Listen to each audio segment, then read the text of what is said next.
Ümumiyyətlə, Kəmalə xanım, vurğuladınız ki, rabitədə olduğunuz zaman Allahla, Allahın qarşısında səcdədə olduğunuz zaman Allah sənə hansı savabları verir, vurğuladınız.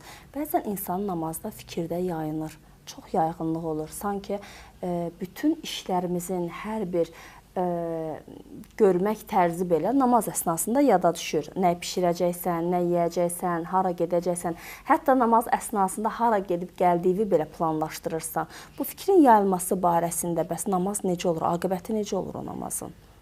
Birinci, deməli, əgər birinci yaxınlaşmaq lazımdır, bəndənin fikri niyə namazda pozulur, niyə dünyaya qarışır? Çünki bəndənin Allahına olan mərifəti zəifdir. Mərifəti yoxdur. Mərifət yəni tanımaq, tanıya bilməyib. Hələ Allahını tanıya bilməyib. İndi deyəcəksiniz ki, əgər Allahını tanımırsa, onda niyə namaz qılır, necə olub iman gətirib? İndi burada müəyyən baxışlar var. Bəndənin imanından asılı olaraq Allaha olan mərifəti də dəyişir. İmanın mərhələsindən, dərəcəsindən asılı olaraq mərifət də dəyişir. Və buna uyğun şəkildə də namaz olur. Olar ki, günün məsələn 5 vaxt namazıdır, o namazın 3-ünü yaxşı qılar.